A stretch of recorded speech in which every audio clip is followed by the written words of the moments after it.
to United Nations and to the Arab League. Then for quite some time, we were cut out from contacting those very important organizations. And that's the reason why we are sending envoys to a number of capitals. And we hope that this resumption of communication will give them a clearer picture on the situation in Libya, because the campaign was very hostile from defeat channels, from certain capitals. And this is just the fighting back. So you're going to turn up at the United Nations? Of course, we will send a minister to attend any sessions for the Security Council of Libya, because what happened is really unprecedented. How come a defected person allowed to be part in the meeting against his own government, which appointed him 2 years ago, and he's still using that mandate to attend such meeting? Libyan government still a legitimate one. The Libyan government still controlling more than 90% of the Libyan territory. And even in eastern areas, we still have presence of the local authority and army and police. We know there are problems in Benghazi, Darna, and Baida. But this is not a reason for anyone, to question the legality and the legitimacy of the government of Libya.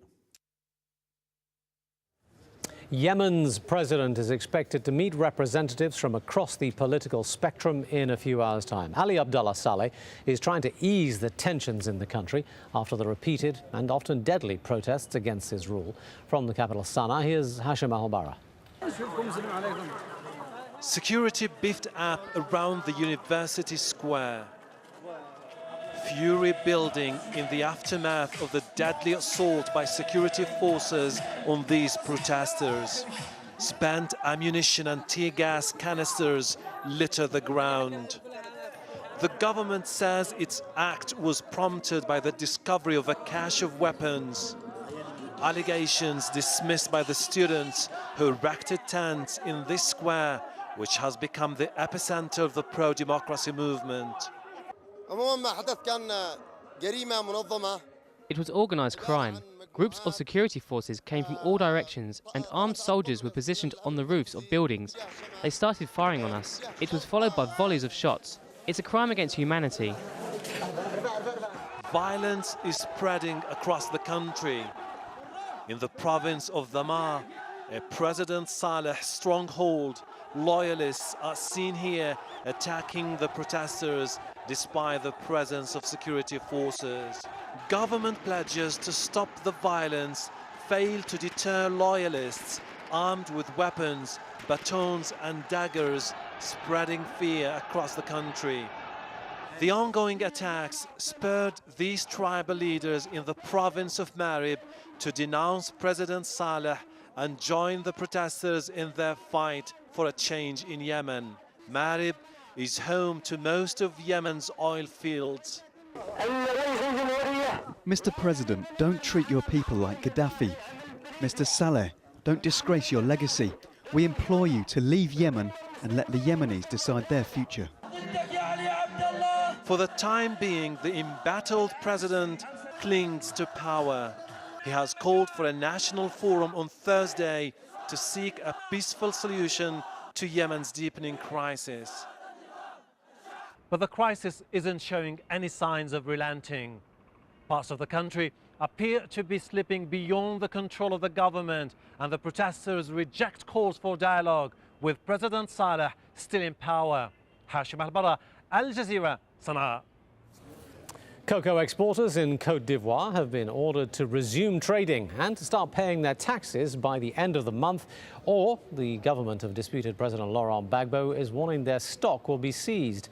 Now, cocoa is a major income earner for Côte d'Ivoire. It's the world's leading cocoa producer, providing about 40% of the world's supply. But an import ban was ordered by Alassane Ouattara back in January. Ouattara is the internationally recognized winner of November's presidential vote. He wanted to cut the funding to Laurent Gbagbo, who is still refusing to step down and accept the election result.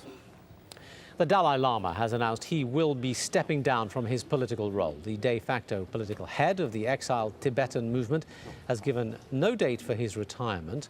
On his official website, he says it's time for what he calls a freely elected leader to take over. He remains as the country's spiritual leader. Now, Thursday will see the opening of what Myanmar has touted its biggest ever sale of precious gems. It's an opportunity for the government to earn an enormous amount of money and flaunt its ruby industry. But what it won't be flaunting is how the industry is run in virtual slavery. Workers as young as 4 are exploited to prop up production there. Now, despite the strict controls on the presence of foreign journalists in Myanmar, AlJazeera has managed to get some access to these mines in the country's Mongok region. They are as young as 4 years old, cracking rocks in government-controlled mines, searching for one of the world's most precious jewels, the blood-red ruby. And this is how it all gets started. In the dark of night, dozens of miners take over property belonging to local farmers. They dig, hunting for the valuable gem. Armed men keep watch, leaving the rightful owners helpless to stop them.